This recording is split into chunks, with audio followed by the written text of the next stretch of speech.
Sejam bem-vindos ao nosso canal. Nós queremos pedir a todos vocês, se possível, se inscrevam no nosso canal e nos ajude a crescer. Também não esqueça de deixar ao final o seu like, se gostou ou não gostou do nosso estudo.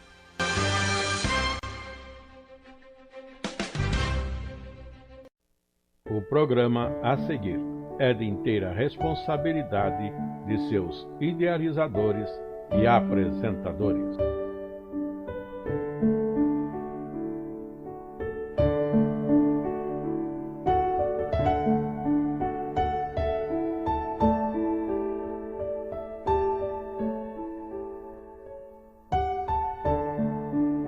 Saúdo a todos, nossos irmãos e amigos que acompanham nossos estudos nas Sagradas Escrituras, em particular os estudos que gravamos para as terças-feiras em cada semana, tendo como objetivo anteciparmos o domingo da Escola Bíblica Dominical. Até então estivemos estudando ética cristã, mas reservamos essa lição desta forma especial, com o título O Significado do Nascimento de Jesus, ou a razão de Jesus ter que vir a este mundo na forma humana. O nosso assunto, nascimento de Jesus, significado, a razão. Nós temos como leitura bíblica em classe a palavra que está em Lucas capítulo 1, sendo este evangelista aquele que se detém com mais cuidado em dar mais informações, conforme ele mesmo escreveu, que questionou, indagou minuciosamente a respeito da vida de Jesus e assim trazia esse detalhamento. E a expressão que temos aqui é de fato muitos detalhes que tão somente Lucas registra e não os outros evangelistas, mas cada um segundo o propósito que Deus colocou em seus corações, de forma que isso complementa, sim, cada um deles complementa a narrativa do outro. Assim, olhando para a leitura bíblica em classe, Lucas capítulo 1, verso 46, e isso até o 55, nós temos um texto longo, mas é um texto que traz para nós a descrição dos momentos, vamos dizer assim, importantes de Jesus já estando neste mundo. Mas essa lição, essa leitura vai estar, na verdade, contribuindo como pano de fundo, a notícia de fundo de todo o nosso estudo. Verso 46, portanto, inicia. O título desse, em algumas Bíblias, é O Cântico de Maria. E diz o texto: Disse então Maria: A minha alma engrandece ao Senhor, e o meu espírito se alegra em Deus, meu Salvador, porque atentou na humildade de sua serva. Pois eis que desde agora todas as nações me chamarão bem-aventurada, porque me fez grandes coisas o Todo-Poderoso, o Santo, e Santo é o seu nome.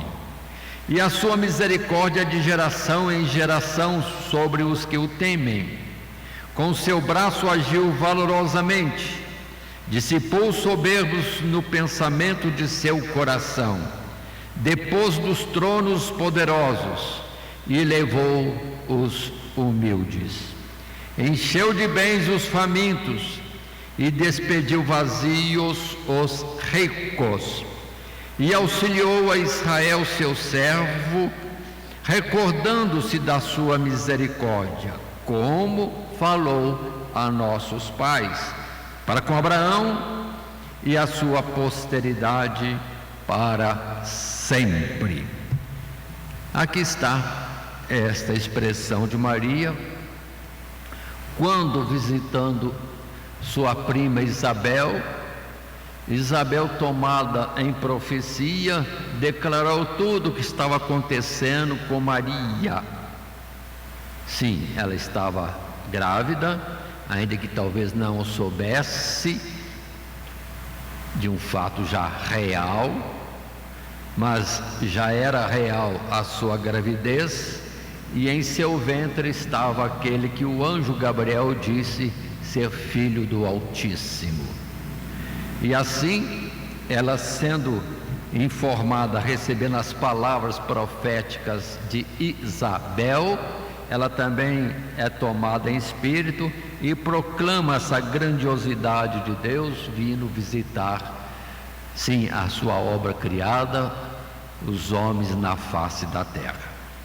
Continuando, o textual escolhido é este: bendito o Senhor, Deus de Israel, porque visitou e remiu o seu povo e nos levantou uma salvação poderosa na casa de Davi, seu servo.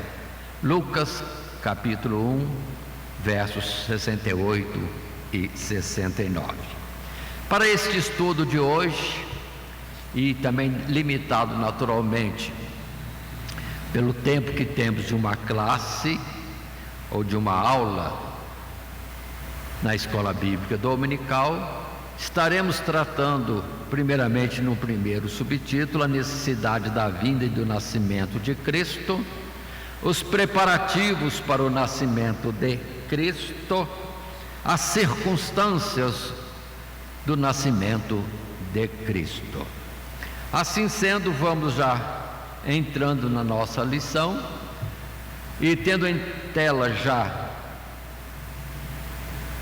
o texto que nos diz: aproveitando o ensejo em que nos encontramos no período do ano em que se afirma comemorar o Natal, isto é, o nascimento de Jesus Cristo, queremos dar por encerrado o tema principal do trimestre, que foi ética cristã, e dedicar esta lição ao tema em epígrafe, o significado do nascimento de Jesus.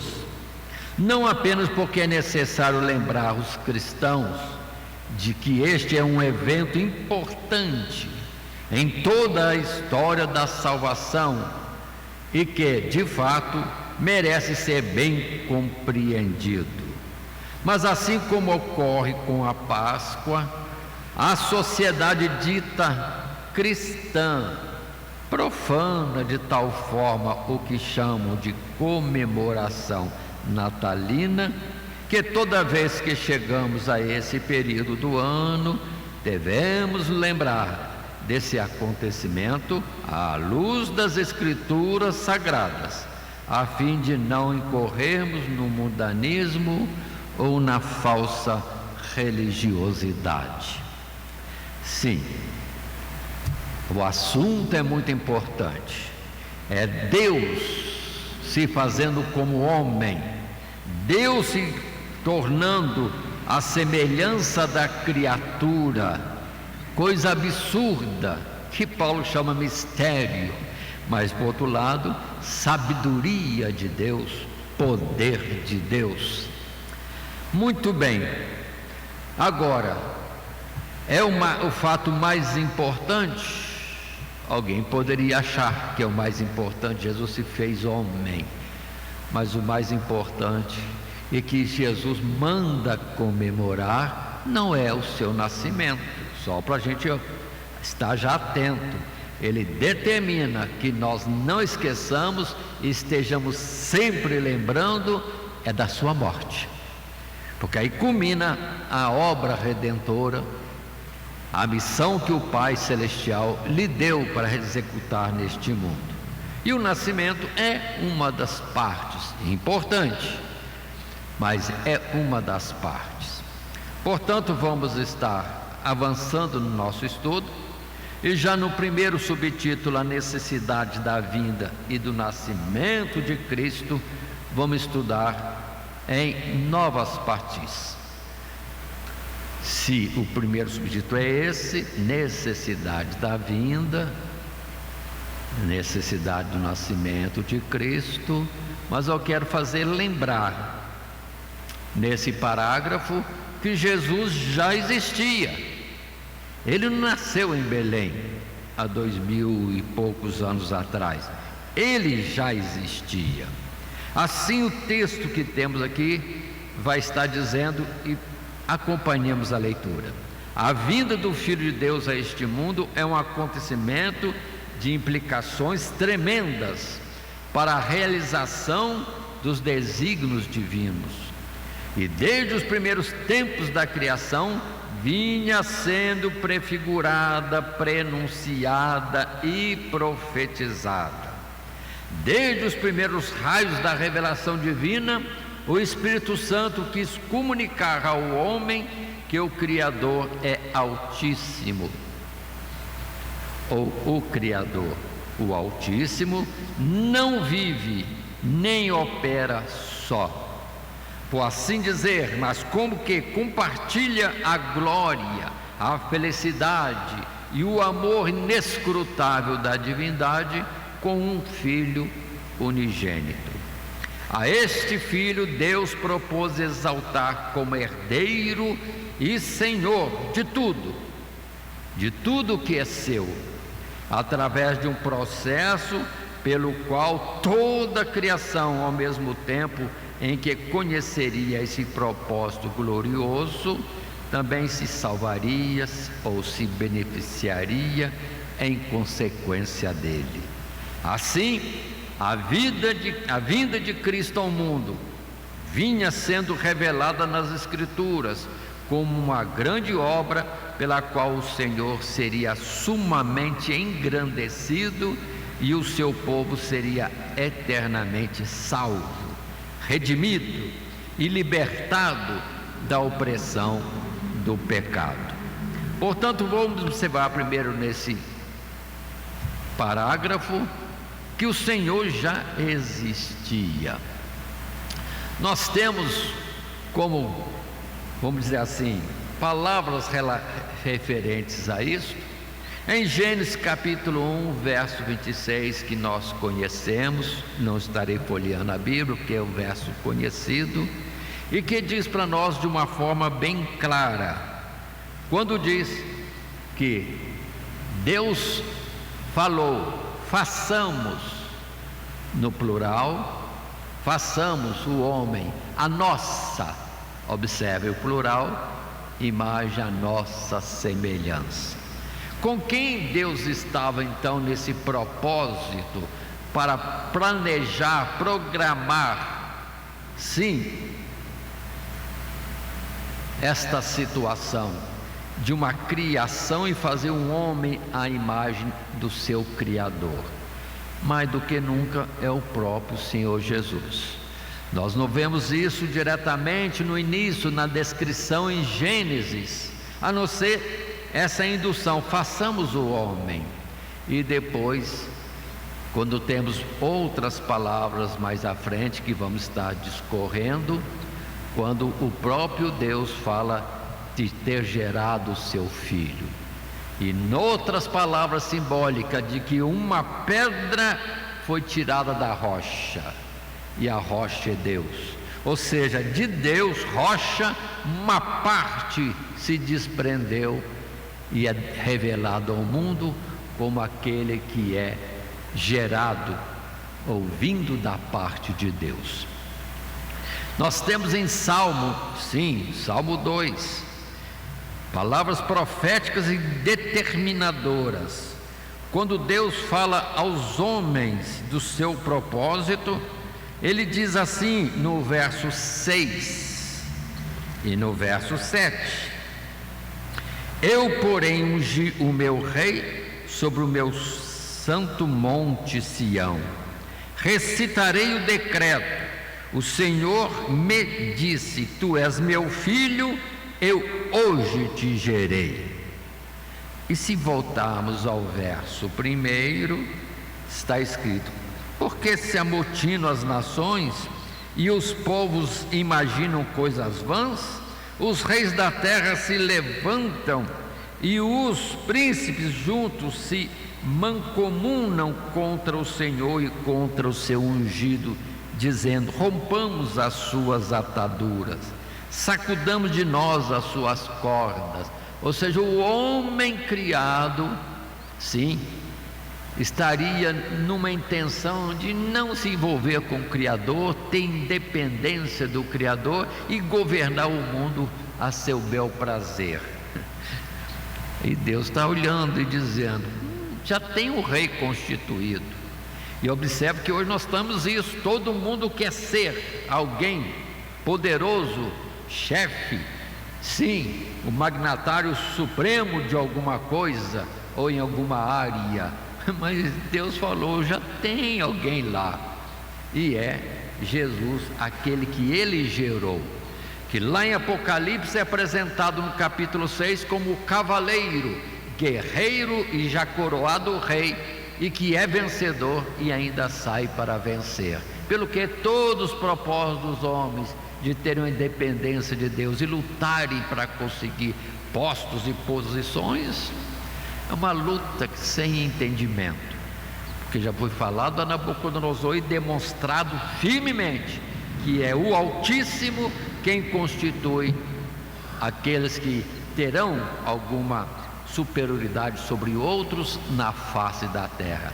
As autoridades são constituídas por Deus, sabendo eles isto ou não, concordando eles com isso ou não, e muito acima disto, sim, Deus já determinou que seu Filho unigênito seria o Senhor e Rei sobre todo o universo, sobre tudo que fosse criado, visível e invisível.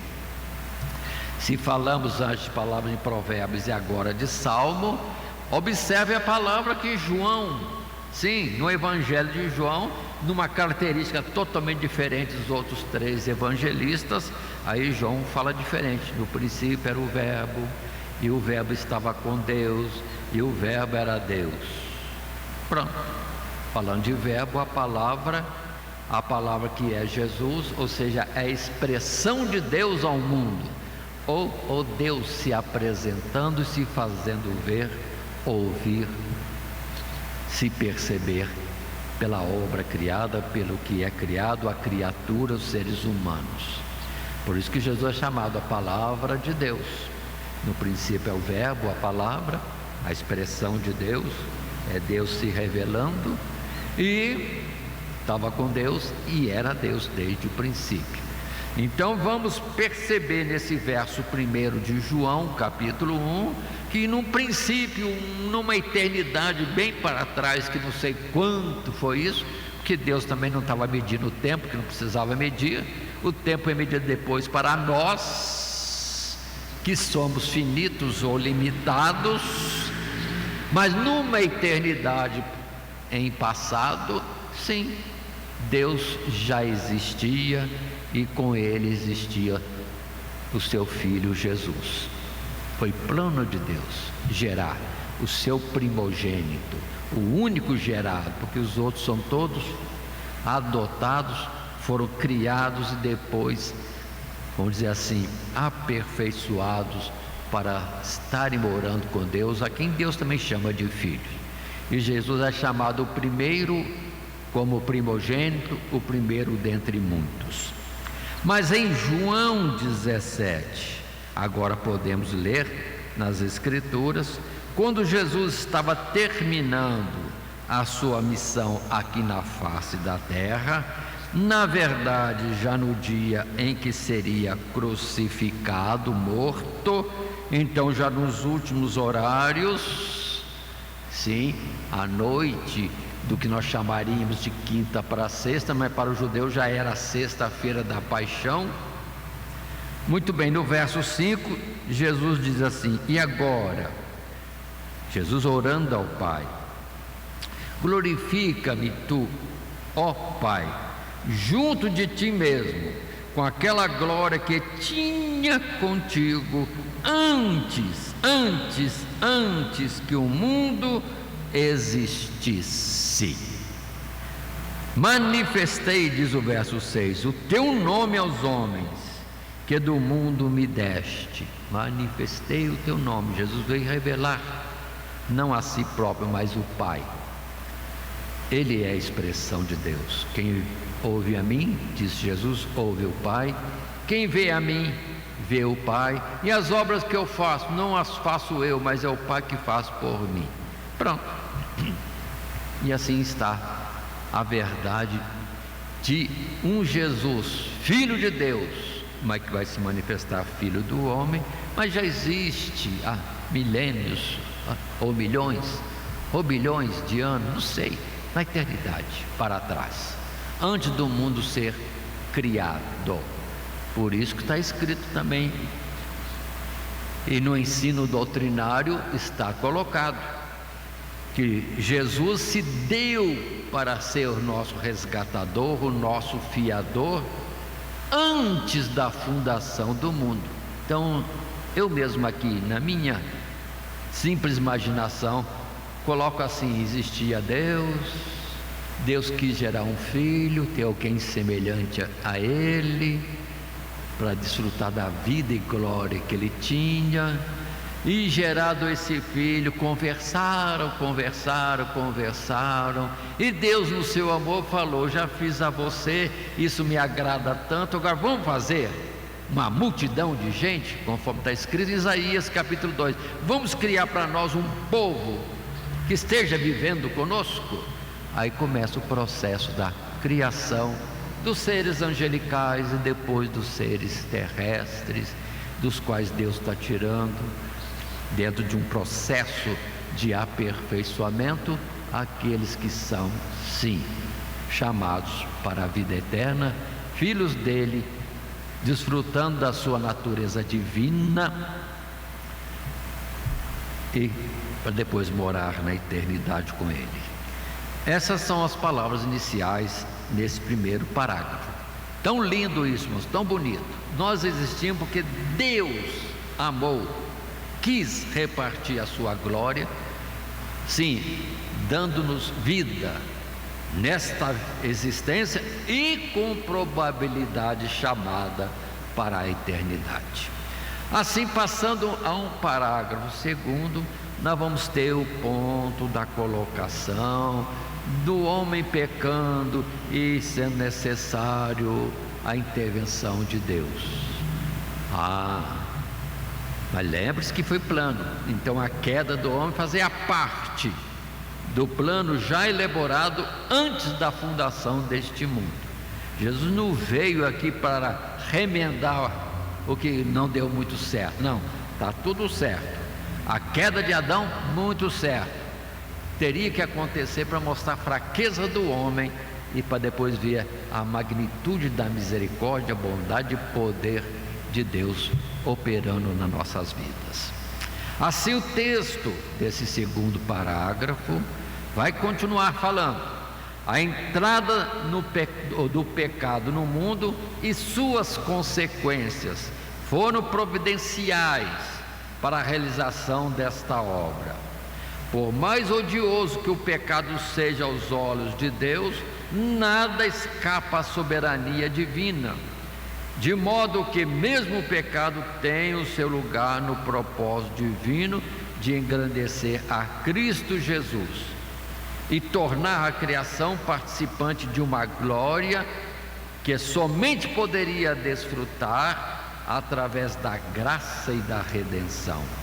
Assim, tão logo veio à luz a nova realidade do homem, produzida pela desobediência, revelou-se os primeiros sinais de um Salvador, que sem falta subjugaria o pecado e traria ou devolveria o homem de volta à sua plena realização com Deus. Então é um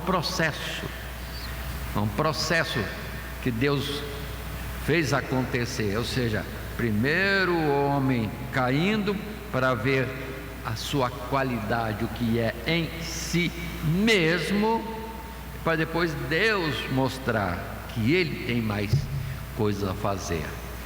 E vem a palavra de Efésios que Deus, que começou em nós a sua boa obra, nos fazendo pó da terra, sim, depois estaria completando e aperfeiçoando até os dias finais da nossa carreira. Mas dentro disso, para nós confirmarmos e argumentarmos, tem as palavras que Paulo escreveu em Romanos capítulo 5. Podemos estar folheando nossa Bíblia, indo a Romanos no capítulo 5 primeiramente, verso 17 e 18, quando nós temos Paulo argumentando forte nesse capítulo 3, que não há nenhum justo sequer, mas era necessário o homem, não sendo justo, reconhecer que é transgressor, é corruptível, é falho, para vir depois a demonstração da bondade misericordiosa de Deus. Verso 17 e 18, portanto, e não conheceram o caminho da paz. Capítulo 5, verso 17.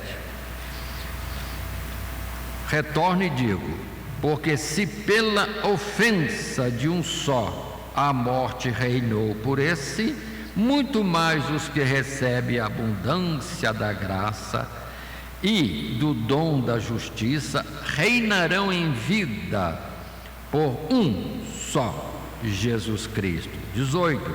Pois assim como por uma só ofensa veio o juízo sobre todos os homens para condenação, assim também por um só ato de justiça veio a graça sobre todos os homens para justificação de vida. E os versos 20 e 21, veio porém a lei para que a ofensa abundasse, mas onde o pecado abundou, superabundou a graça. Para que, assim como o pecado reinou na morte, também a graça reinasse pela justiça, para a vida eterna, por Jesus Cristo, nosso Senhor. E todo esse capítulo 3 é forte, no capítulo 5, mostrando essa obra de Deus, e assunto que na verdade está desde o capítulo 3. Assim, indo à frente, conforme apontado em tela, o capítulo 11, verso 32, diz para nós: porque Deus encerrou a todos debaixo da desobediência, para com todos usar de misericórdia. Onde, quando chegarmos no céu, não vai ter ninguém achando-se o tal ou desprezando os outros, porque todos eram falhos em si mesmos, todos num processo de aperfeiçoamento, de aprimoramento, de conhecendo primeiro a si, frágeis, falhos, e depois conhecendo e desfrutando da obra que Deus iria realizar de restauração e etc. Então, observemos esses versos dentre muitos nas Sagradas Escrituras, ainda mais nas cartas de Paulo. Já em Gênesis 3, lá em Gênesis 3, é que nós temos de uma forma mais forte a razão da vinda de Jesus, o seu nascimento.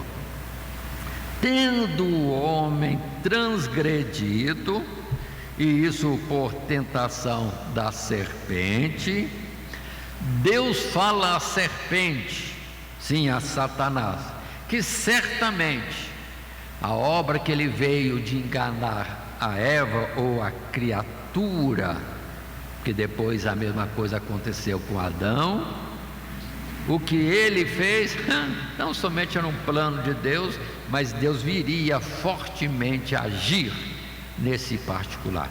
Satanás indo contra o pobre e fraco homem criado por Deus, Eva e Adão.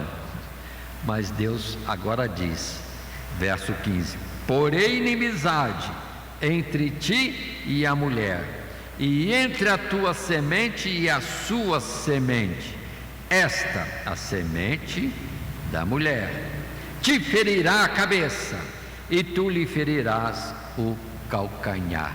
Então, um homem pecando por atuação de Satanás, Deus já promete: haverá alguém gerado por essa mulher fraca que vai pisar a sua cabeça, ainda que se possa ferir o seu calcanhar, mas ferida no calcanhar 3 dias passa, mas a ferida na cabeça é mortal. É Deus mostrando que viria sim aquele que destruiria Satanás, o derrotaria, e ainda que sofresse um dano, que vai ser a morte na cruz, entretanto já estaria ali sendo vencido o opressor, o tentador, o que vem para operar tudo o que é ruim contra a criatura. Deus estaria devolvendo a ele, por um filho de Eva, aquilo que Satanás fez, derrotando e trazendo restauração para toda a semente da mulher, ou seja, a salvação das criaturas, do homem que Deus queria fazer a sua imagem e semelhança. Esse verso 15 é importantíssimo. Observe, Jesus vir nascido de mulher para derrotar Satanás, que enganou a mulher e trouxe tanto desastre. Mas Deus é poderoso. Tudo isso que parece mal, na mão de Deus, se entregarmos e vivermos e sermos de Deus, será tudo restituído, porque ressuscitaremos no último dia e nunca mais lembraremos das dores, dificuldades desta existência, porque teremos diante de nós não 70 anos, não 120, não 969 anos como Metuselá, teremos a eternidade, e não vivendo na carne, vivendo já nos lugares celestiais com Deus. Então, todo o mal que parece que existe será nada quando Deus restaurar todas as coisas. Portanto, vale a pena ser fiel a Deus, continuar servindo a Deus e lutando pelo plano de Deus, pelo reino de Deus, a sua vontade, proclamando Jesus Cristo e toda a obra redentora. E observe que a obra redentora conclui-se em Jesus crucificado por nós, sendo nós depois justificados e também confirmados pela sua ressurreição ao 3º dia. Passando em frente, temos agora um terceiro subtítulo, dentro desse, na verdade, um terceiro parágrafo. No primeiro subtítulo, a necessidade da vida e do nascimento de Cristo. E o texto vai explicar para nós o que? Leiamos: que este Salvador deveria vir ao mundo como homem, faz parte do caminho traçado por Deus para a sua exaltação, e desde cedo foi revelado pelo Espírito Santo, falando através dos profetas. Voltemos ao texto. Primeiro, porque a vinda do Filho ao mundo consistiria num testemunho de obediência e submissão ao Pai sob qualquer circunstância, e esse testemunho só poderia ser perfeito se Cristo assumisse a forma em que sua obediência pudesse ser posta à prova.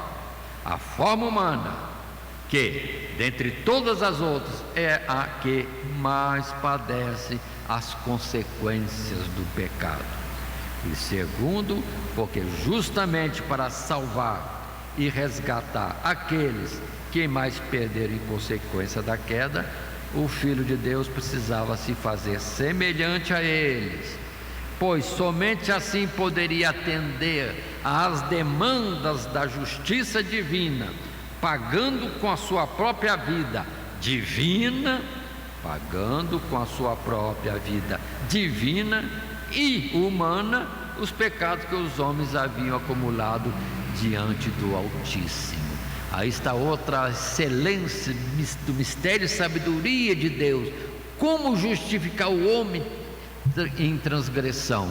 Tem que ser alguém do homem para chegar diante de Deus. Mas como homem chegaria diante do Altíssimo, que é um fogo consumidor? Aí Jesus abandona, perdoe essa expressão, mas deixa os céus, a glória, a vida tão somente espiritual, imortal. Sim, imortal. Porque como Deus tem vida em si mesmo, Jesus tem vida em si mesmo. Mas Ele deixa aquela vida e vem neste mundo, se faz homem. Opa! Ele nasce para a natureza humana, de tal forma que Ele é filho do homem, nascido de uma mulher, com todos os detalhes de DNA e o que tiver mais de particularidade nessa sequência genética. É homem nascido de uma mulher como Eva, sim, para ter a natureza do homem. Então é irmão do homem, é homem, mas ao mesmo tempo é divino, mas vive como homem na terra, porque nunca usou dos seus poderes para benefício próprio, só do próximo.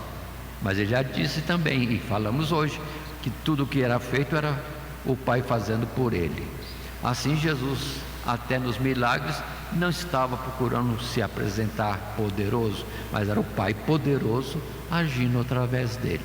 E quanto à ordem humana, Ele não tinha onde reclinar a cabeça, Ele passava fome, Ele chegou a ter sede, Ele teve decepções, Ele teve alegrias, aí tudo que o homem passa, Ele passou.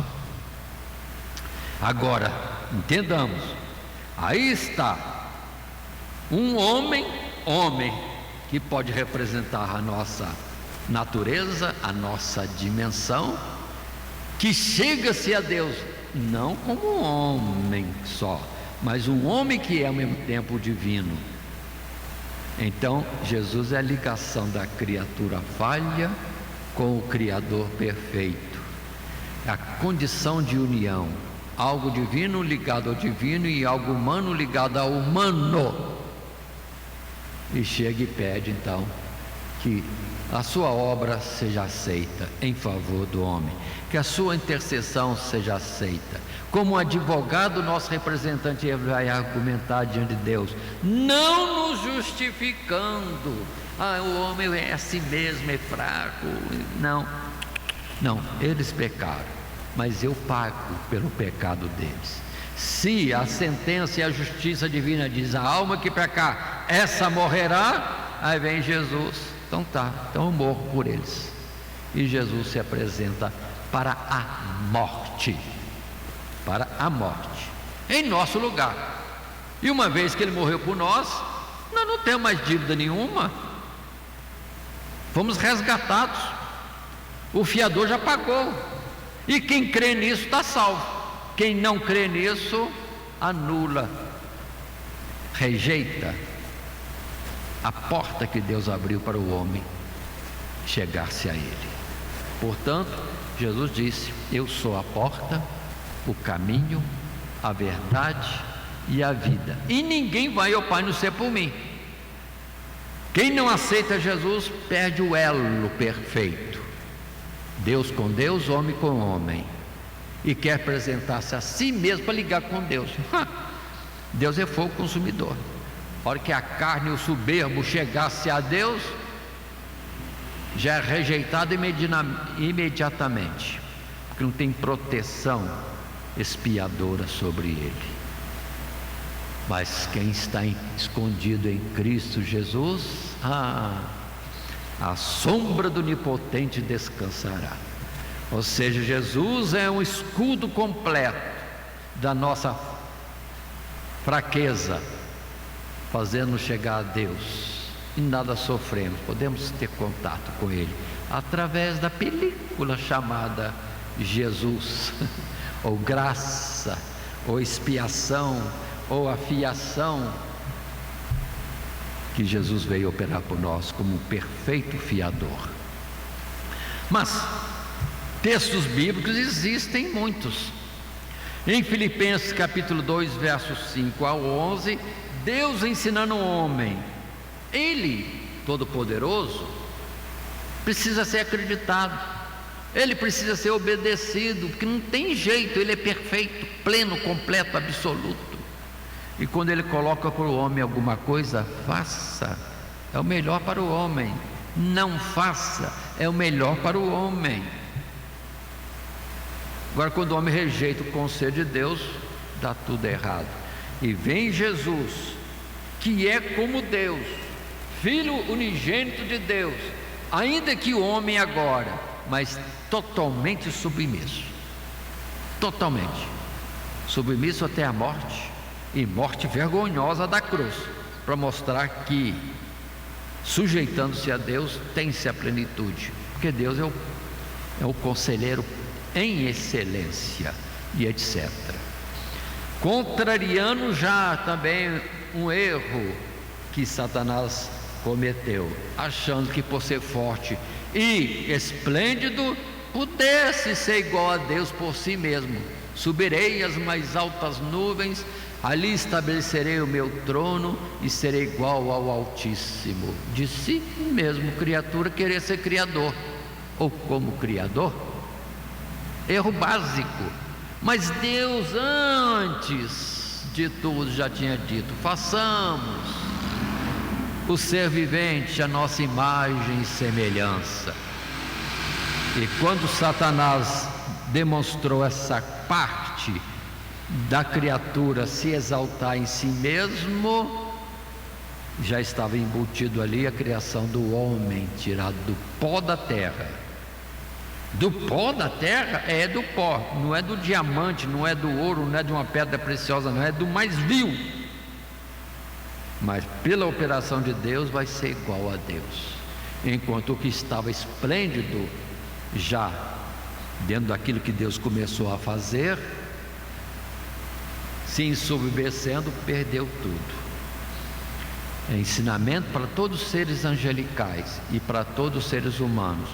Todo aquele que se levanta, que se orgulha, será depois abatido. Mas todo aquele que se humilha e se coloca na posição real, que é a sua, de humildade e fraqueza, poderá ser exaltado, porque a vontade de Deus é essa. Então é ensinamento para o homem visível e para os seres angelicais que nós não vemos. Nós fraquinhos e eles poderosíssimos. Jesus veio ser um modelo exato, é assim que tem que ser. E Jesus foi obediente ao Pai, sendo Deus em si mesmo, sofreu afrontas, discutiram com ele, debateram com ele, como se ele fosse um qualquer sem conhecimento. Ele estava todo poderoso, falando cara a cara com eles. E quantos soberbos, aí nisso mesmo, sendo rejeitados, porque veio Jesus mostrar mansidão. Mas a palavra em Filipenses capítulo 2 diz por si mesmo disso tudo. Então a vinda de Jesus como homem é mostrar necessidade e forma correta de viver, é submisso a Deus, concorde com Ele, porque Deus é tudo, é Pai ensinador e transmissor de tudo aquilo que o homem poderia necessitar para ter, sim, a vida eterna. Versos que nós temos 5 a 11, e passo a leitura. 5. De sorte que haja em vós, observa o ensinamento que é para nós, o mesmo sentimento que houve também em Cristo Jesus, que sendo em forma de Deus, não teve por usurpação ser igual a Deus, mas aniquilou-se a si mesmo, tomando a forma de servo, fazendo-se semelhante aos homens, e achado na forma de homem, humilhou-se a si mesmo, sendo obediente até a morte e morte de cruz. Pelo que também Deus o exaltou soberanamente e lhe deu um nome que é sobre todo o nome, para que ao nome de Jesus se dobre todo o joelho dos que estão nos céus e na terra e debaixo da terra, e toda língua confesse que Jesus Cristo é o Senhor, para a glória de Deus Pai. Então aí está Jesus, que é vida, que é todo poderoso, se faz homem fraco, e também perecível, limitado como nós. Sim, mortal,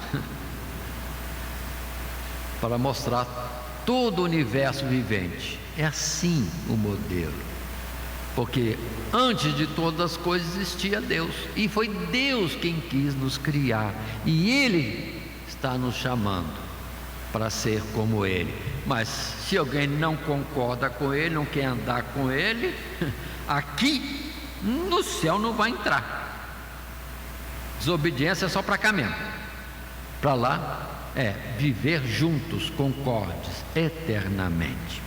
Hebreus capítulo 2 é uma parte que fala bem claro para nós que era necessário, respondendo a nossa lição, que Jesus sim viesse como homem fraco, menor do que os anjos, mortal, para poder morrer na cruz do Calvário e assim render a sua vida em resgate da nossa. Atenção para isso. Eu vou estar lendo nesse capítulo 2 de Hebreus, os versos 9 e 10. Vemos, porém, coroado de glória e de honra aquele Jesus que fora feito um pouco menor do que os anjos, por causa da paixão da morte, para que pela graça de Deus provasse a morte por todos, porque convinha que aquele para quem são todas as coisas e mediante quem tudo existe, trazendo muitos filhos à glória, consagrasse pelas aflições o príncipe da salvação deles. Jesus veio como homem para poder morrer, mas como eu dizia, e o pessoal fica dizendo que Jesus foi pendurado na cruz do Calvário, e quando ele estava lá pendurado ou na sepultura, ele foi até o inferno e tomou a chave do diabo. Então Jesus não morreu. Se não morreu, não cumpriu a nossa redenção. Observem como precisamos ter cuidado. Na cruz Jesus morreu, e morto ele foi para a sepultura, mas o poder da palavra dele já estava colocado, ele já tinha determinado: eu tenho vida em mim mesmo, e eu tenho poder da minha vida, e eu tenho poder de tomá-la, ao terceiro dia voltarei. Pronto. E se não bastasse isto, tem o Pai ainda, porque a rocha ficou, e Jesus é só uma parte dessa rocha. Observe, e o Pai mesmo cuidaria de fazer Jesus voltar à vida. Era preciso que Jesus morresse. Então Jesus desceu ao inferno, mas a palavra inferno, que muitos torcem, significa lugar dos mortos, ou seja, Jesus desceu à sepultura como morto. Como espiritualmente tem um inferno espiritual, que é o sentido que aqueles que estão mortos em espírito, ou seja, afastados de Deus, já estão em morte espiritual, rejeitados por Deus, como Satanás, que já foi lançado no inferno. E o pessoal pinta um diabo mandando ali no inferno. Não, inferno para ele também é castigo. Sim, é lugar de morto. Deus está dizendo: você está morto e nem sabe. Você está em trevas e nem percebe. Mas continuemos agora em Hebreus capítulo 7, quando no verso 26 a 28 está ainda escrito: porque nos convinha tal sumo sacerdote, santo, inocente, imaculado, separado dos pecadores e feito mais sublime do que os homens, que não necessitasse, como os sumos sacerdotes, de oferecer cada dia sacrifício, primeiramente pelos seus próprios pecados e depois pelo do povo, porque isso fez ele, Jesus fez isso uma vez, oferecendo-se a si mesmo, porque a lei constitui sumos sacerdotes a homens fracos, mas a palavra do juramento, que veio depois da lei, constitui o Filho perfeito para sempre. Pronto. E aí vale a palavra que nós conhecemos, que está em Isaías 53, revelado há tantos séculos, milênios atrás, quando fala que viria alguém que tomaria a nossa posição de réu, de condenado, mais do que réu, condenado, e pagaria pelas suas faltas. E a expressão no verso 4 a 6 é: verdadeiramente ele, Jesus, veio, tomou sobre si as nossas enfermidades e as nossas dores levou sobre si, e nós o reputamos por aflito, ferido de Deus e oprimido. Mas ele foi ferido pelas nossas transgressões e moído pelas nossas iniquidades. O castigo que nos traz a paz estava sobre ele, e pelas suas pisaduras fomos sarados.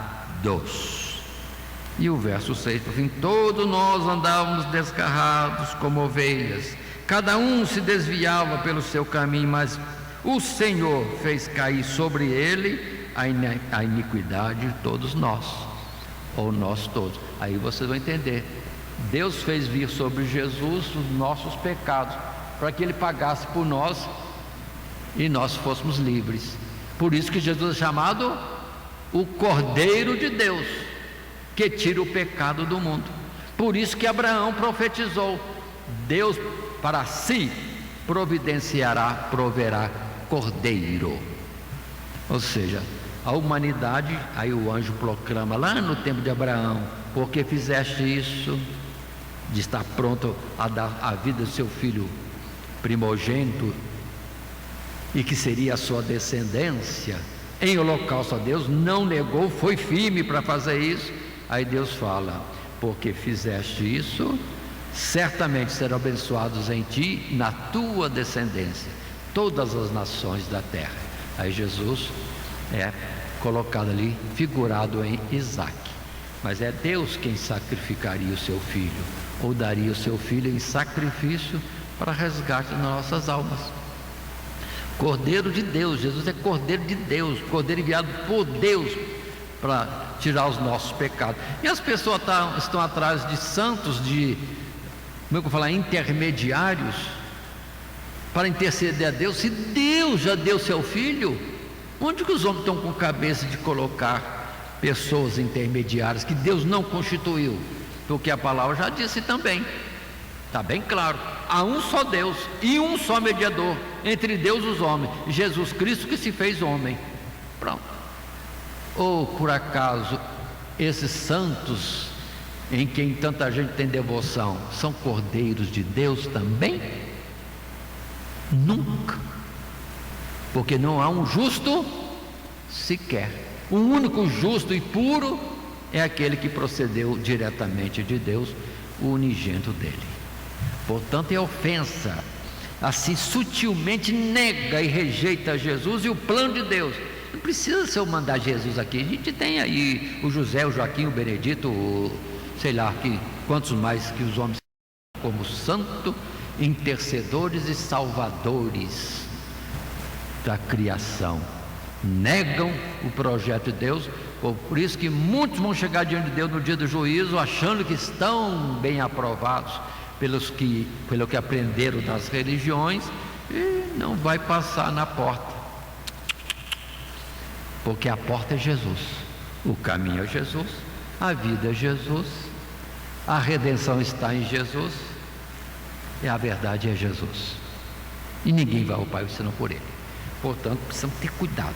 Aqui mesmo em 53 de Isaías, os versos 10, 11 e 12: todavia ao Senhor Deus agradou o moê-lo, fazendo enfermar. Quando a sua alma se puser por expiação do pecado, verá sua posteridade, prolongará os dias, e o bom prazer do Senhor prosperará na sua mão. O trabalho da sua alma ele verá, e continua, e por fim diz: ele é o intercessor, aquele que intercede por nós junto ao trono de Deus. Por que coloca outros intercessores como poderosos para salvar? Não confunda que nós somos também intercessores para pedir ao Pai, nós que já estamos em Cristo Jesus, para que o Pai proceda em favor dos necessitados. Mas nós não salvamos, nós somos a seta na vida de muitos outros. O céu é por ali, ali está Jesus, Ele é o caminho, segue suas pisadas. Pronto. Continuando, entramos no segundo subtítulo: preparativos para o nascimento de Cristo. Muita coisa poderia ser dita, mas nesses milênios todinho, todas as histórias que parecem histórias simples, é Deus fazendo as criaturas viverem. Deus os impulsionou a representarem como num teatro, na sua vida verdadeira, o que precisava ser mostrado ao mundo. Aí vem os usos especiais de Deus, que vão trazendo figuras, ideias, revelação do que é a obra redentora. Abraão, Isaac, já falado, depois vem o Jacó, depois vem o José, depois vem o Moisés, depois vem o Elias, e assim até Jesus, e depois de Jesus os seus discípulos, que dão continuidade a esta transmissão de informações. Mas nesse subtítulo, ou parágrafo 2, os preparativos para o nascimento de Cristo, sim, nesse parágrafo único temos o texto que diz: o Filho de Deus não poderia ter vindo ao mundo numa conjuntura mais perfeita do que aquela em que nasceu. Israel já havia alcançado maturidade espiritual, tanto em seus fracassos na obediência ao Senhor, como na esperança da redenção fomentada pelas profecias. Era o tempo indicado, muitas vezes no passado, ainda que de forma enigmática. Muitos israelitas nutriam ansiedade e esperança na aparição iminente do Messias. Alguns tinham até a certeza de que o veriam em vida. Contudo, nem todos estavam preparados, e preparação era algo necessário, haja vista que o Messias viria não apenas para salvar, mas também para julgar e expor os ímpios. Por isso Deus enviou primeiramente João, cujo ministério excepcional foi o de preparar para o Senhor um povo bem disposto. E o que João pregava? Arrependei-vos e voltai-vos para Deus, porque é chegado o reino dos céus e a sua plenitude em Cristo Jesus, que já estava entre nós no tempo de João Batista. E observe que são tantos assuntos, tantos os textos bíblicos que vão estar colocando isto. Ou seja, voltando ao nosso subtítulo em questão, os preparativos para o nascimento de Cristo. Foi preciso um povo para ser chamado povo de Deus, que iria errar e queria acertar, e de novo errar, e de novo ajudado a entrar no caminho, e isso aí várias vezes, de geração em geração, e por fim abatido tremendamente, porque sempre resistia à palavra de Deus e queria viver do seu próprio jeito. Aquele que quiser viver do seu próprio jeito morrerá. É o que Jesus disse de uma certa forma: aquele que quiser ganhar a sua vida, perdê-la-á, mas aquele que submeter a sua vida ou perdê-la para fazer a vontade de Deus, ganha-la. E assim chegou num passo, os poderes do mundo chegavam ao máximo, acabou a qualidade de poder no mundo com o Império Romano, ferro, e depois vem barro. Ou seja, estava já na plenitude, Deus mostrando que os seres humanos em si mesmo são barro, não tem qualidade, não é ouro, não é prata, não é cobre, não é ferro. É tipificado na revelação a Nabucodonosor, que os poderes e reinos deste mundo são nada, e tendentes à corrupção, a se definhar, a se afastar, a cair moralmente. Pronto. Mas aí aparece Jesus, a revelação da perfeição. Quem vem a Ele é aperfeiçoado, quem não vem a Ele fica na sua miséria. Nasceu, cresceu, morreu, acabou. rejeitou o plano de Deus. Então a época era plena. Por isso nós temos em Gálatas as palavras que nos dizem, no capítulo 3 de Gálatas. Podemos estar lendo, são vários versos. Vamos folheando, que são versos bonitos, importantes para nós, na sequência do estudo desta lição. Gálatas capítulo 3, versos 23 e 24. Mas antes que a fé viesse, estávamos guardados debaixo da lei e encerrados para aquela fé que se havia de manifestar. De maneira que a lei nos serviu de aio para nos conduzir a Cristo, para que pela fé fôssemos justificados. Sempre a pregação foi fé, fé, fé. Crê em Deus, ainda que a lei foi dada. Mas os homens viram que pela lei não conseguiam chegar-se a Deus. Mas dentro do tempo da lei, muitos chegaram a Deus. Por quê? Andaram em comunhão com Deus, obedecendo a Deus, crendo em Deus. Sim, fé em Deus. Aí vem o Gálatas capítulo 4, versos 4 a 6. O que nos diz essa palavra? Mas vindo a plenitude dos tempos, Deus enviou seu Filho nascido de mulher, nascido sob a lei, para remir os que estavam debaixo da lei, a fim de recebermos a adoção de filhos. E porque sois filhos, Deus enviou aos nossos corações o Espírito de seu Filho, que clama, Abba, Pai. Essas são expressões. Ou seja, depois que o mundo estava aniquilado e viu que não conseguia melhorar em si mesmo, aí Jesus se manifesta na plenitude dos tempos. Observem, quando Jesus foi manifestado ao mundo, já era a plenitude dos tempos. Então nós estamos na ponta final da plenitude dos tempos, no fim de todas essas coisas. Nós não estamos no começo, mas para viver o milênio, como dizem alguns, não estão entendendo o que é o milênio. Não, nós estamos no finalzíssimo, dentro da revelação também de Daniel. A revelação de Jesus vai aniquilar todos os poderes deste mundo. E já estamos no último reino, que é o reino dos pés, que é barco. É os homens se achando em qualidade para governar e sustentar o mundo. Mas a estátua vai ruir todinha e virar pó. Ou seja, é o fim do mundo. Enquanto que o reino de Deus espiritual vai continuar. Precisamos atentar para isso. Deus apresentando ao mundo, não tem solução, vocês não têm capacidade. Mas em Cristo Jesus, vocês recebem a adoção de filhos. Essa é a grandiosidade da bondade de Deus. Em Isaías capítulo 7, não vou estar lendo, mas versos 14 a 16 e mais alguns versos em torno, é quando o profeta Isaías fala bem claro: vocês querem pedir um sinal a Deus? O rei naquela ocasião diz: não queremos tentar. Deus pedindo um sinal como confirmação de que a palavra vai se realizar. Não, Deus falou, Deus vai, vamos dizer assim, vai cumprir. Mas o profeta diz: entretanto Deus vai dar um sinal. Uma virgem conceberá e dará à luz um menino. O menino será chamado Emanuel, que significa Deus conosco. Mas ele virá somente quando a nação estiver desamparada dos seus reis.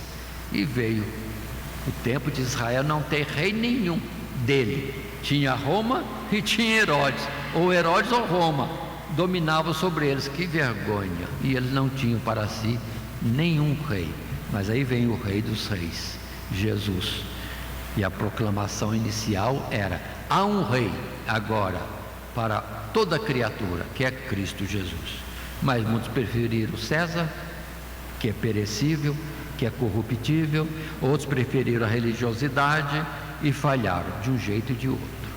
Ageu capítulo 2, versos 6 e 7. Palavra bonita essa de Ageu também. Folheemos a Bíblia e cheguemos a Ageu para ler esses versos. Ageu capítulo 2, versos 6 e 7. Que diz: porque assim diz o Senhor dos Exércitos, ainda uma vez, daqui a pouco, Farei tremer os céus e a terra, e o mar, e a terra seca, e farei tremer todas as nações, e virá o desejado de todas as nações, e encherei esta casa de glória, diz o Senhor dos exércitos. Ageu, um dos últimos profetas, falando daqui a pouco. O desejado das nações, o resgatador, o libertador, o redentor virá, e haverá grande glória nesta casa. E a glória era Jesus presente. Quantos milagres, quantos sinais, quantos ensinamentos. E Jesus veio e cumpriu o seu ministério e já retornou para o céu. Mais um pouco à frente, em Malaquias capítulo 3, nós temos o profeta agora Malaquias dizendo: eis que eu envio o meu anjo que preparará o caminho diante de mim, e de repente virá ao seu templo o Senhor, a quem vós buscais, o anjo do concerto a quem vós desejais. Eis que vem, diz o Senhor dos exércitos. Ele vem daqui a pouco, e antes dele virá alguém anunciando a sua chegada. É João Batista que viria. Por isso essa expressão: eis que envio o meu anjo que preparará o caminho diante de mim. É João Batista. E de repente virá ao seu templo o próprio Senhor, a quem vós buscais, o anjo do concerto a quem vós desejais. Mas cuidado que lá em Malaquias a expressão vai ser um pouco diferente. Quem suportará? Porque vem trazendo juízo também. Ou aqui mesmo no capítulo 3, os versos 2 a 5, quando diz: mas quem suportará o dia da sua vinda? E quem subsistirá quando ele aparecer? Porque ele será como o fogo do ourives, e como o sabão dos lavandeiros, e assentar-se-á, afinando e purificando a prata, e purificará os filhos de Levi, e os afinará como ouro e como prata. Então ao Senhor trarão ofertas de justiça, e a oferta de Judá e de Jerusalém será suave ao Senhor, como nos dias antigos e como nos primeiros anos. E chegar-me-ei a vós para juízo, e serei uma testemunha veloz contra os feiticeiros, e contra os adúlteros, e contra os que juram falsamente, e contra os que defraudam o jornaleiro, e pervertem o direito da viúva e do órfão e do estrangeiro, e não me temem, diz o Senhor dos exércitos. Então Jesus viria, mas é definitivo. Deus amou o mundo de tal maneira que deu seu Filho unigênito, para que todo aquele que nele crê não pereça, mas tenha a vida eterna. Mas a condenação é essa: ele veio para o que era seu, e os seus não o receberam. Manifestou-se a luz, mas os homens preferiram continuar nas trevas. Aí é a história que nós temos na sequência dos evangelhos, depois que Jesus subiu aos céus. Ainda diz as Escrituras sobre esse texto que estamos trazendo. Observe a riqueza de referências bíblicas. No capítulo 2 de Lucas, versos 25 e 26, quando diz: havia em Jerusalém um homem cujo nome era Simeão, e este homem era justo e temente a Deus, esperando a consolação de Israel, ou a redenção de Israel, e o Espírito Santo estava sobre ele, e fora-lhe revelado pelo Espírito Santo que ele não morreria antes de ter visto o Cristo do Senhor.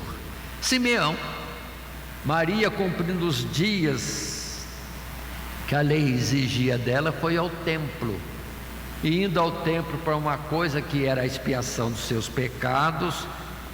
Está escrito assim: Maria então não é concebida sem pecado, é humana, por isso que tinha que ser a mãe de Jesus, uma humana, falha em si mesmo, gerando Jesus, esse Jesus que seria o seu Redentor.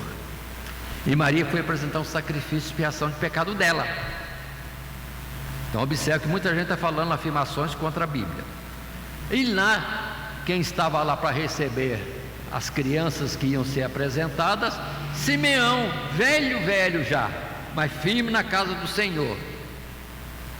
Ainda bem que não tinha Covid naquela época, senão talvez os familiares iam prendê-lo em casa. Mas idoso foi para lá, para o templo. Viu Maria chegando, entregar Jesus, ora por ele, quero apresentar a Deus, é o meu primogênito.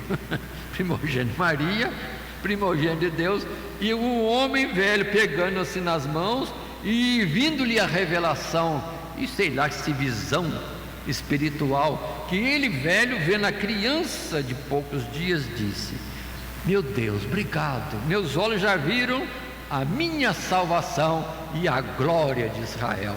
Como que ele viu isso?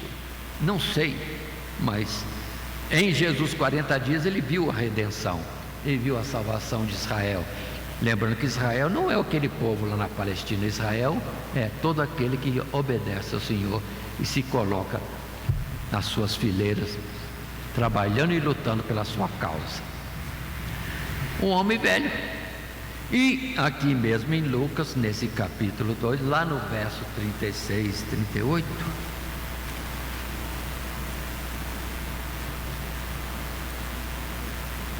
fala de uma mulher, profetisa Ana, verso 36, filha de Famuel, da tribo de Azer.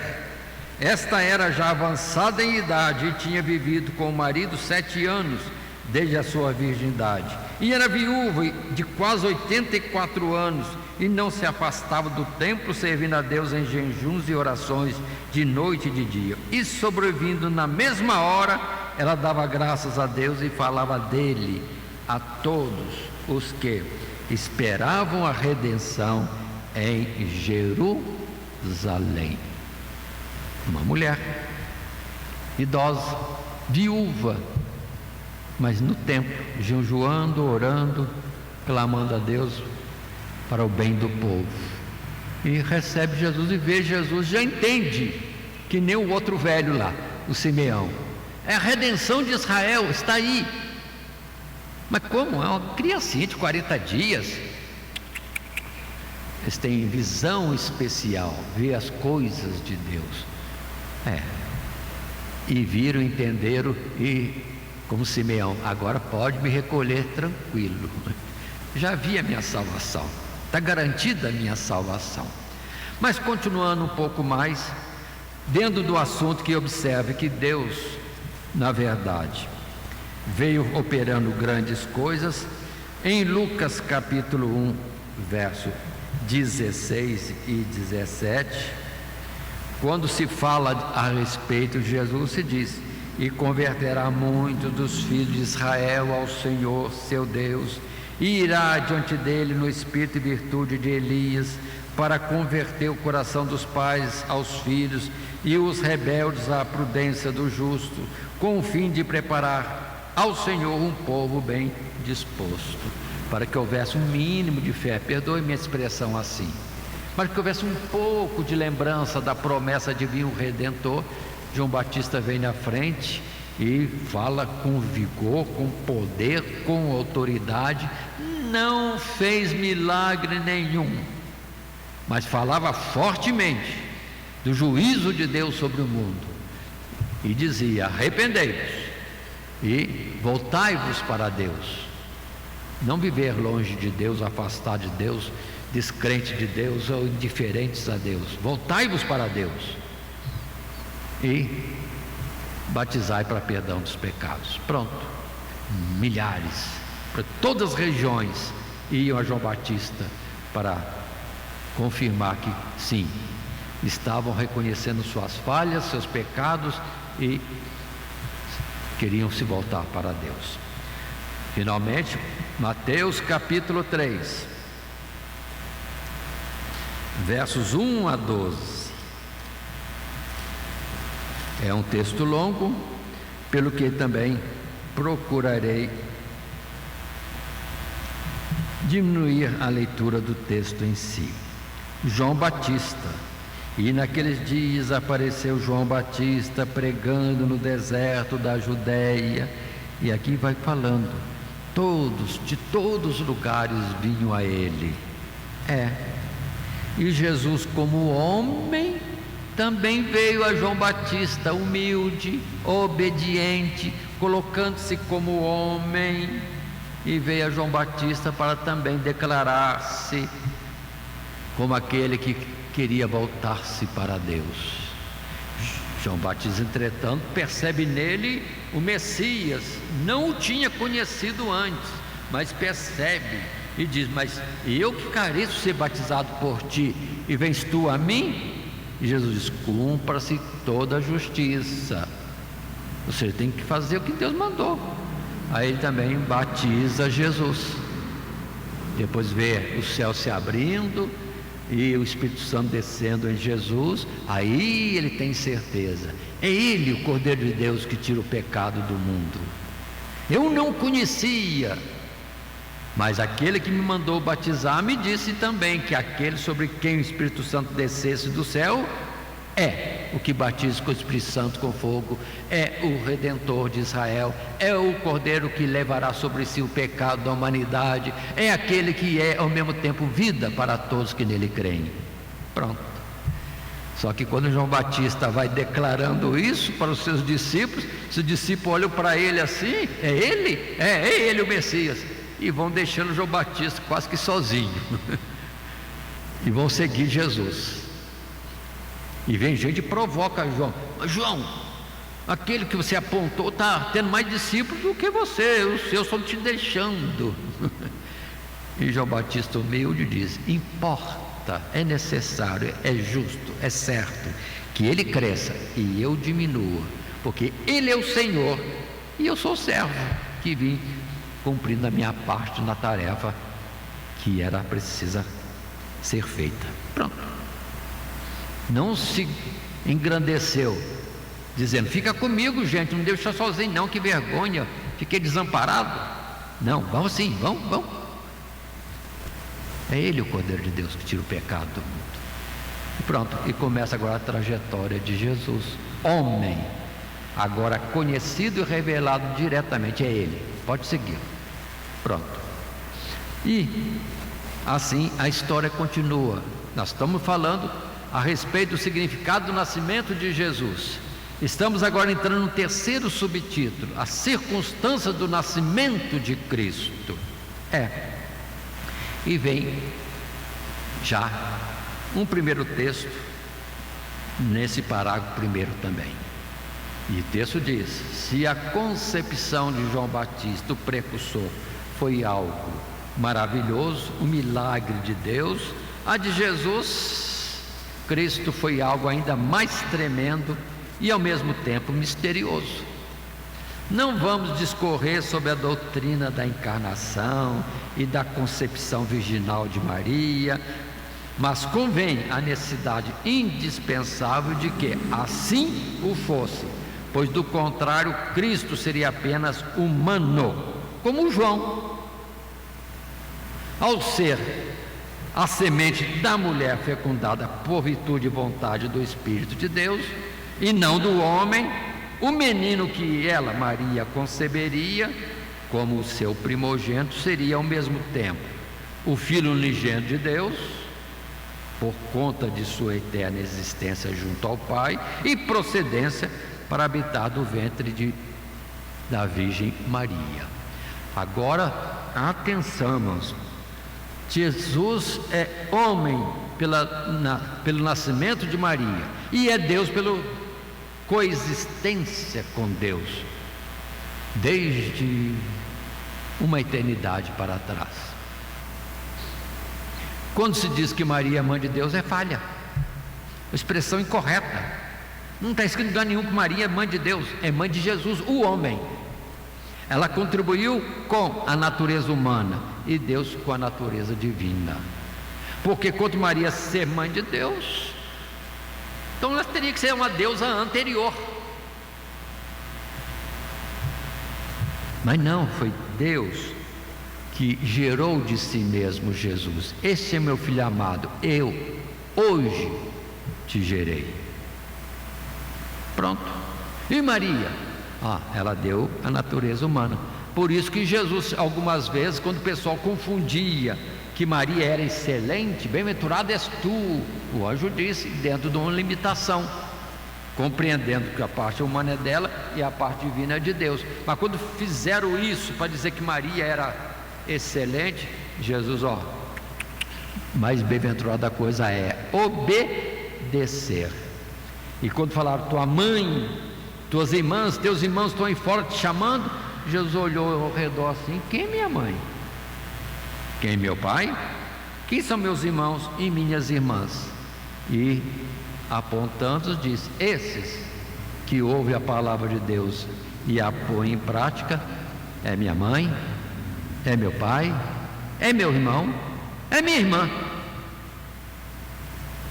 Observe, mas o pessoal insiste em glorificar Maria acima do que Deus já glorifica. Aí está a falha. Ela já está tremendamente honrada. O anjo diz, bem-aventurada és tu entre as mulheres, foste escolhida para dar a natureza humana ao Filho de Deus. Filho de Deus porque já era filho, já existia, agora somente queria a natureza humana que Maria deu. Por isso que quando fala Maria é mãe de Deus, quer fazer Jesus homem Deus. Então não pode fazer a redenção, porque se Jesus é Deus, Deus humano e Deus divino, então falha. A necessidade de um elemento ligante, alguém na altura de Deus e alguém na altura do homem, ou que desceu até o homem, Jesus que se fez homem para alcançar o perdão de Deus. Tem muita coisa importante no nascimento de Jesus e o entendimento correto das coisas, senão nós estamos fora, estamos negando o plano de Deus em atribuir excelências que Deus não atribui. Mas vamos lá, nesse texto que temos lido, Jesus veio como Deus, tomou a forma humana. Nós temos vários textos importantes. Assim, observem Lucas, no capítulo 31. Capítulo 1 e verso 31, corrigindo.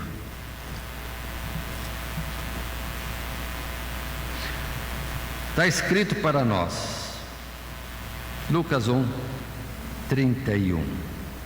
E eis que em teu ventre conceberás e darás à luz um filho, e por-lhe-ás o nome de Jesus.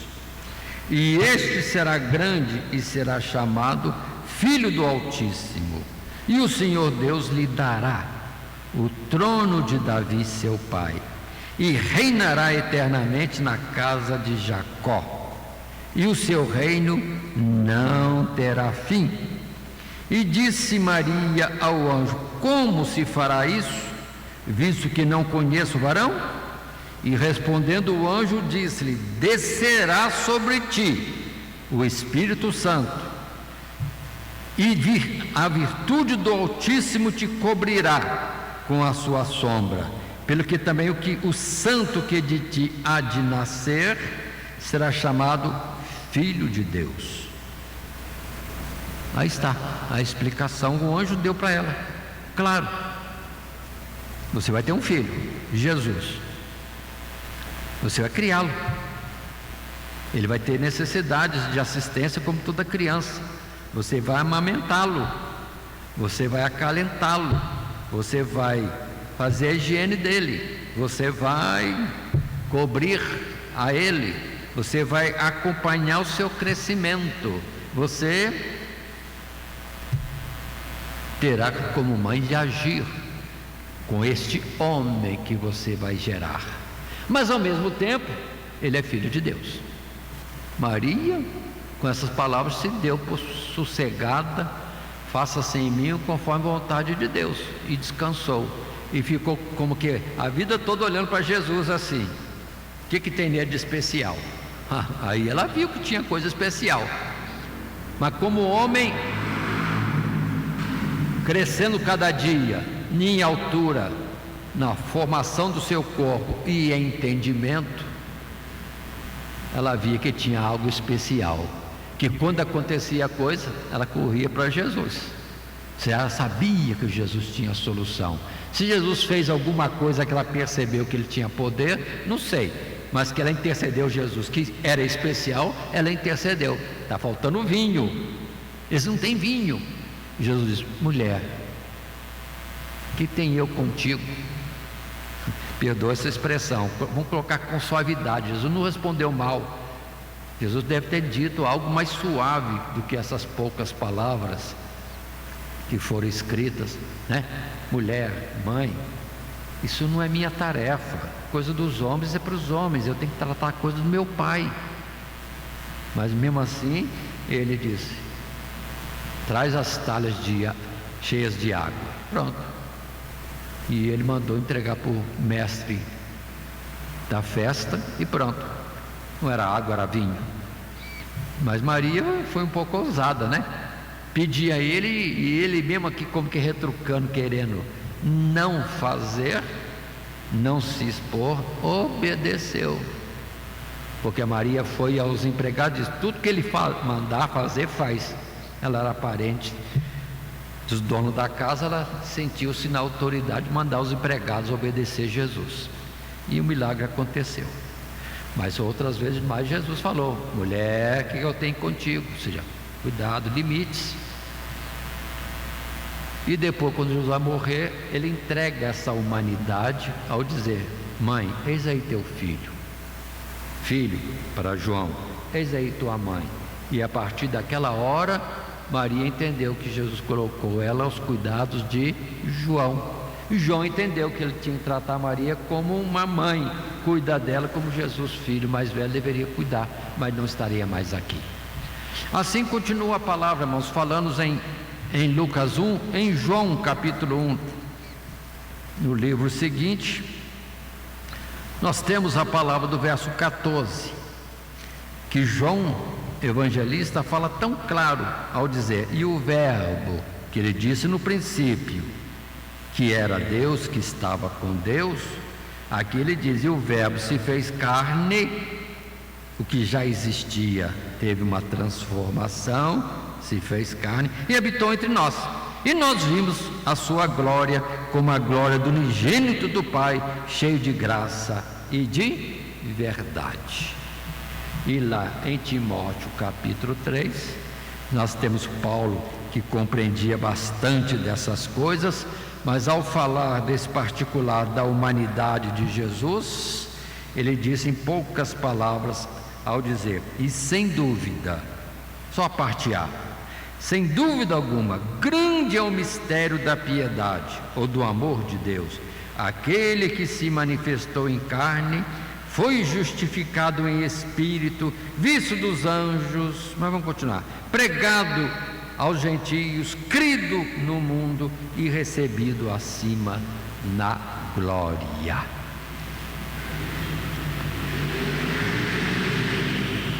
Ele chama: grande é o mistério da piedade, grande é o mistério do amor de Deus em Jesus.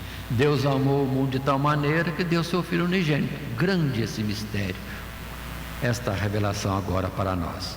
E voltamos a Gálatas 4:4, que já lemos: na plenitude dos tempos, Deus enviou seu Filho, nascido de mulher, nascido debaixo da lei, para resgatar os que estavam debaixo da lei, a fim de dar-nos a adoção de filhos.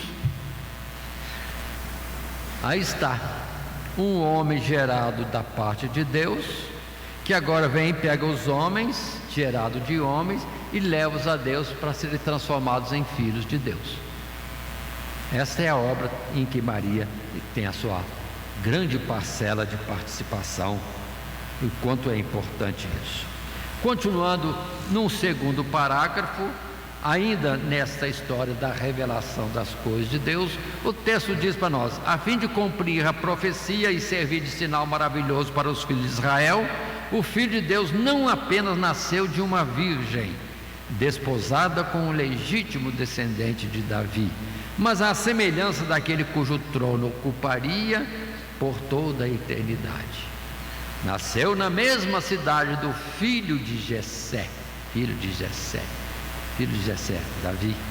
Continua: ainda que para propiciar seu nascimento, nesse local, a providência divina tenha movido todo mundo.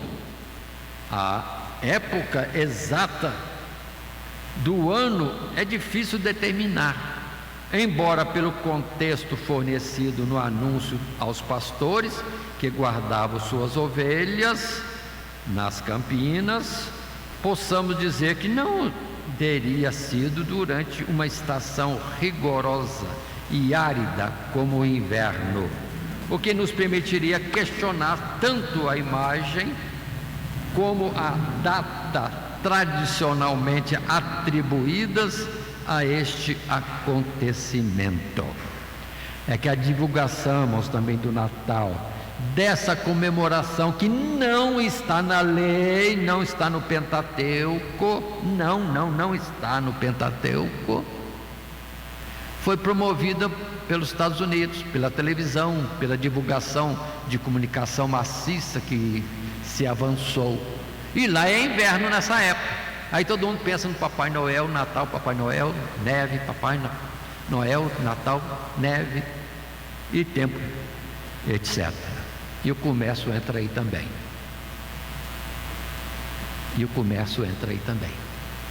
Então pronto, já mudou o sentido. A história muda, porque os homens intervêm e ficamos presos. Lá é neve, nessa época, para nós é calor tremendo. E em outras partes do universo, desse mundo, do globo terrestre, é outra época. Então as pessoas ficam presas na divulgação de uma informação que é limitada, é específica aos povos que nessa época é inverno e que tem neve. Mas o texto que eu quero ler é de Lucas capítulo 2, quando se fala mais alguma coisa do nascimento de Jesus. E a palavra é essa, e vou resumir a leitura, porque se diz, texto ou título: Nascimento de Jesus. E aconteceu naqueles dias que saiu um decreto da parte de César Augusto para que todo mundo se alistasse. Esse primeiro alistamento foi feito sendo Cirene o governo da Síria, e todos iam alistar-se, cada um à sua própria cidade. E vai continuando a história que não estou lendo mais, e mostra que, por ordem de César, moveu-se o mundo, o Império Romano todinho ficou em alvoroço. Todo mundo tem que se locomover, buscar onde que tinha nascido, de que família era, e lá na sua cidade de nascimento registrar-se. E José, com Maria, grávida e avançada na gravidez, estava em Nazaré, lá na Galileia. E vem a ordem de César. Humanamente a ordem vem de César, tem que ir para onde você nasceu. Aí José e Maria, saiu ordem, e nós temos que sair daqui de Nazaré e ir para Belém, na Judéia, e lá fazer o registro dentro da nossa família. Ele não foi desobediente, nem teimoso, nem rebelde, não. Tem que fazer, vamos.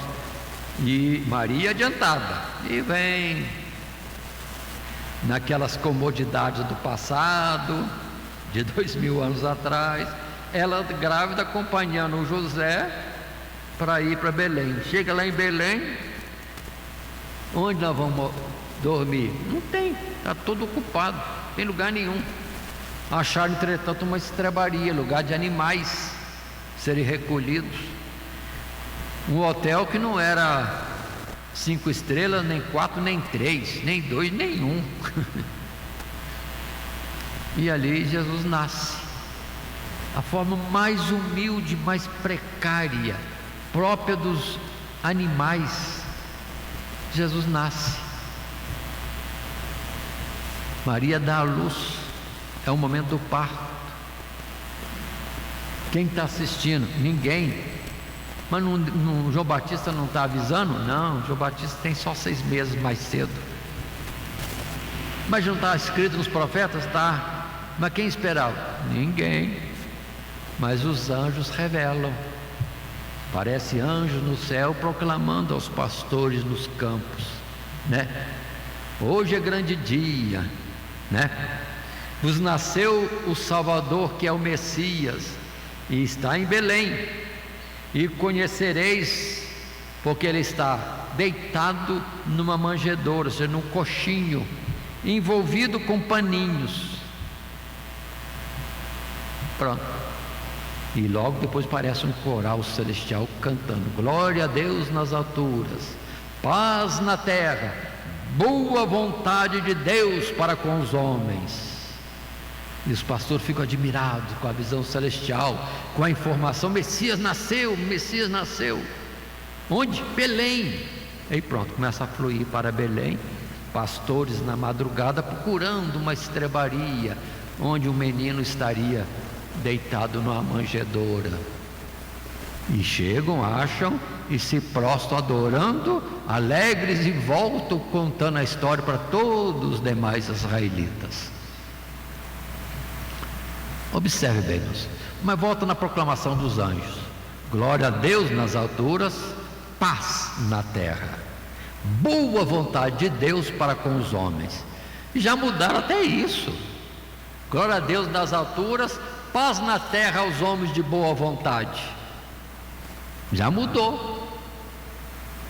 A boa vontade não é dos homens, a boa vontade é de Deus para com os homens. É Deus mandando o Cordeiro que tiraria o pecado do mundo. Mas até nisso falham. Olha quanta coisa triste. E perdemos a excelência do Natal. E acabou. Quem mais? Mas ninguém. Não tem nenhum príncipe aí para receber o rei? Não. Nenhum rei para receber o rei dos reis? Não. Nem um sumo sacerdote para receber o sumo sacerdote, que é da ordem mais elevada, que é de Melquisedeque? Não. Tudo isso em Lucas capítulo 2, verso 1 a 11. E segue-se a trajetória da nossa lição. Vamos avançar um pouquinho mais, indo ao parágrafo 3º, nesse subtítulo 3, a circunstância do nascimento de Cristo. As narrativas angélicas destacam os testemunhos que muitos receberam da parte de Deus quanto àquela criança nascida numa estrebaria, mas não da parte dos grandes da terra, sejam políticos ou religiosos. Notemos que não são estes, mas são os mais simples e humildes do povo, pastores de ovelhas, anciãos e viúvas, que foram notificados por Deus acerca da chegada do Messias. E mesmo quando a atenção dos grandes é despertada, algum tempo depois, são magos vindo do Oriente, isto é, gentios, repito, isto é, gentios, magos vindos do Oriente, isto é, gentios de terras distantes, que foram preferidos a receberem a revelação e conduzidos precisamente até onde o Filho de Deus se encontrava. E sendo assim conduzidos, puderam adorá-lo. Observe bem. Ou seja, Jesus nasceu e lá no Oriente, não é perto, não é na Galileia ou ali na Fenícia, não. Lá no Oriente. Onde que é esse Oriente? Falando mais de um extremo, vem magos que perceberam no céu o sinal. Sim, o sinal que foi predito: uma estrela aparecerá, referindo-se ao nascimento de Jesus. Muito bem, eles viram, perceberam, creram e já foram tratar de fazer o plano de viagem, que não é sair correndo, pegar o trem, o ônibus ou um Uber para ir para Jerusalém, não. Planejar a viagem, quantos precisam, guias, alimento para quantos dias, E a volta, e tem a volta, e presentes para o Rei dos Reis. Pelo que falo isto?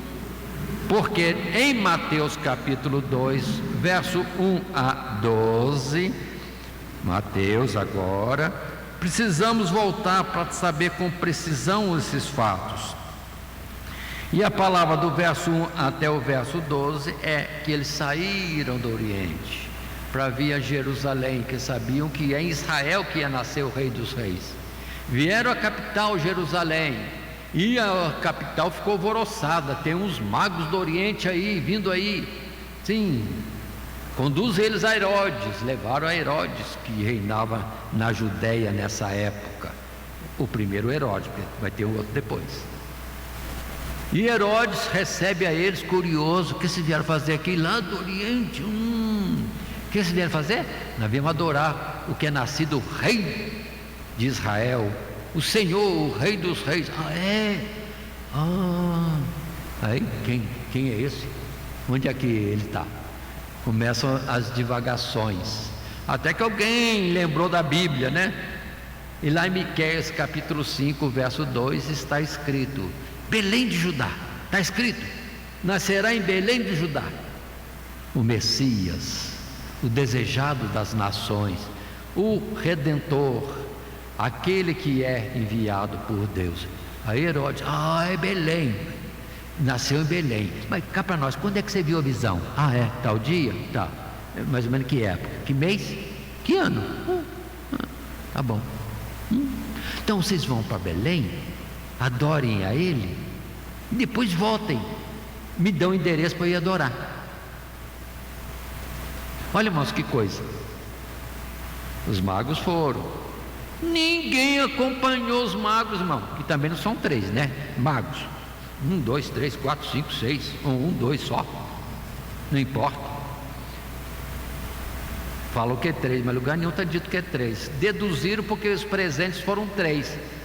Mas por acaso não sabe que o costume oriental, cada um que vai visitar o mesmo, que tem que ser homenageado, leva o mesmo presente? Ouro, incenso e mirra? Então, se eram 2 levando incenso, ouro e mirra. Eram 3, então eram 3 levando ouro, incenso e mirra. Repetido. 10 levando ouro, incenso e mirra. É o costume oriental, o costume ético. Nós acabamos de estudar ética. Para ninguém parecer que deu presente maior, combinavam antes que iam levar. Como para presentear Deus na inauguração do santuário no deserto, todas as tribos ofereceram o mesmo presente. Não foi ninguém mais, ninguém menos. Não teve algo assim de orgulho: minha tribo ofereceu mais. Não, todos combinaram antes. Vamos levar isso. Assim, esses magos também serão orientais, e magos no sentido de sábios, ou cientistas, ou gente de conhecimento, pode ter levado os mesmos presentes. Mas lugar nenhum fala que é 3. Viram a Jesus. Aqui é importante, irmãos, que quando saíram de Herodes, ninguém os acompanhou, mas Deus fez eles reconhecer a estrela que tinha aparecido no Oriente. Eles veem a estrela lá. E a estrela começa a movimentar-se, estrela movimentando-se. Só Deus mesmo para mexer com o universo. E a estrela vai para onde Jesus estava. Onde Jesus estava? Onde Jesus estava? Vocês poderiam me responder? Vamos ver na Bíblia, que a Bíblia deve ter.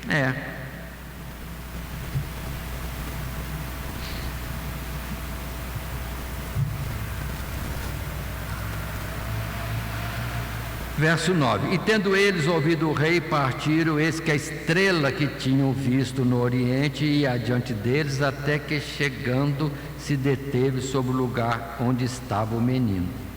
E vendo eles a estrela, alegraram-se muito com grande júbilo.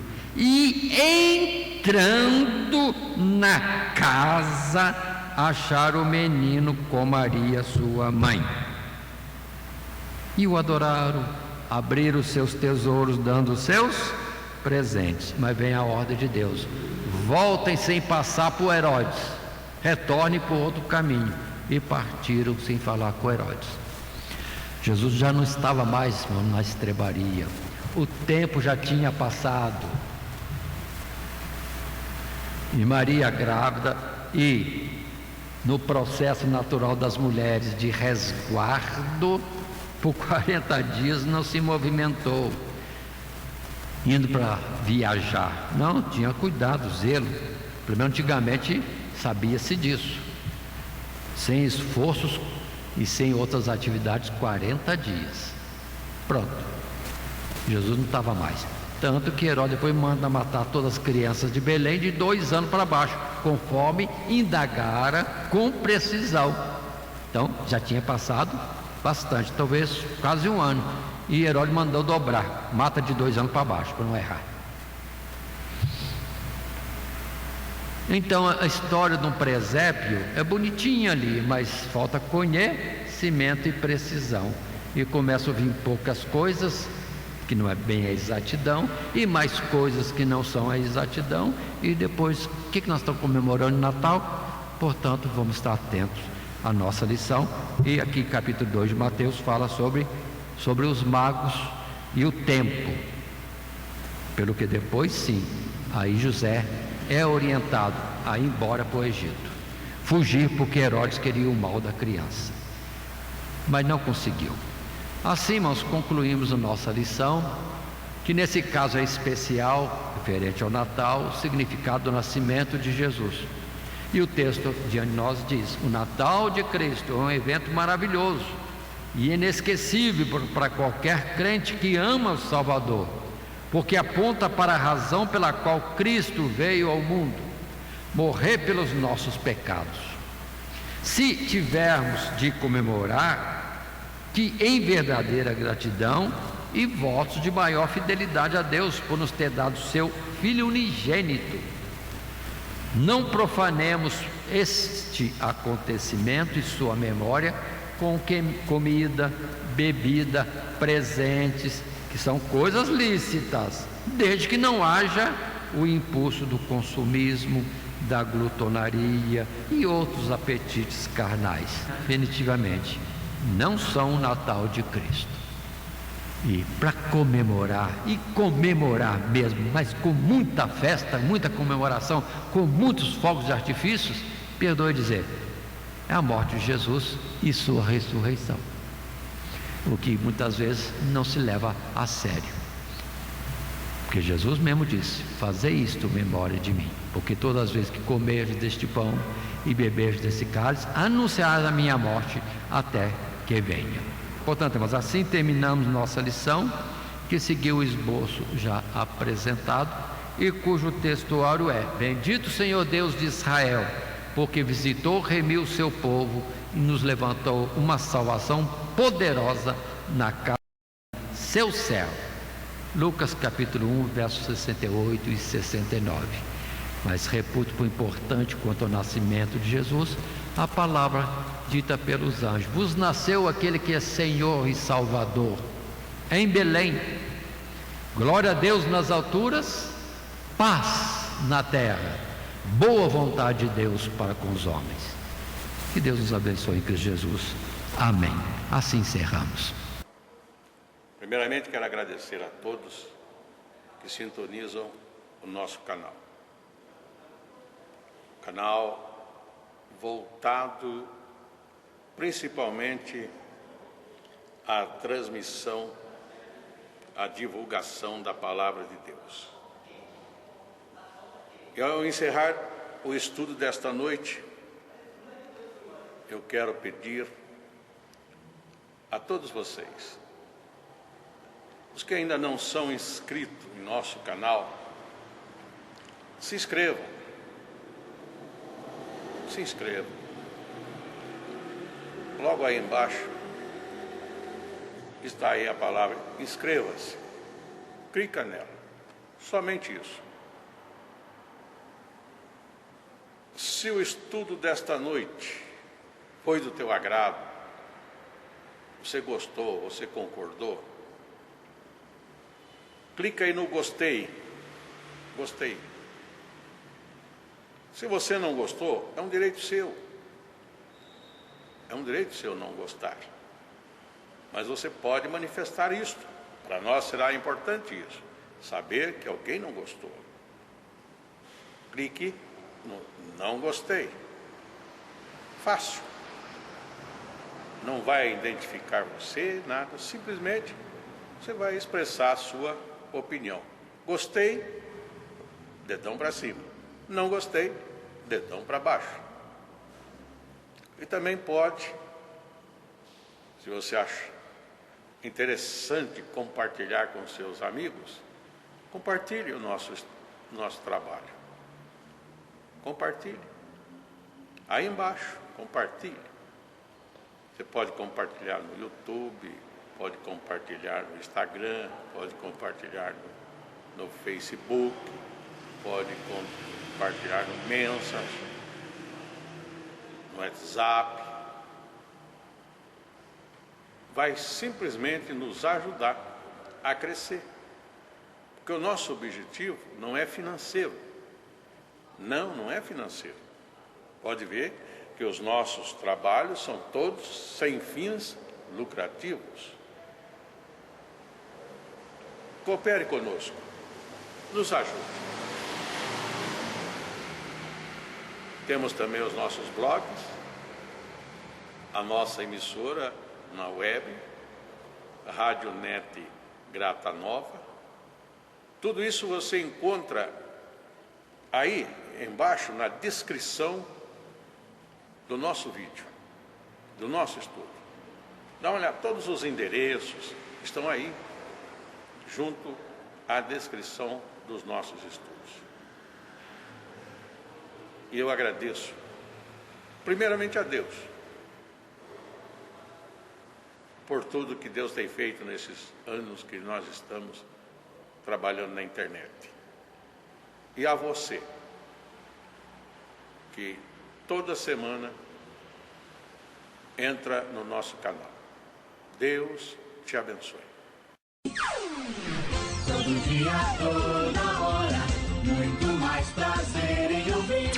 Radionet Grata Nova. Web Rádio, a qualidade que faz a diferença, cada vez mais necessária. Rede Grata Nova de Evangelização. Acesse nosso site www.horadadecisão.com.br. Hora da Decisão, tudo junto, sem acento.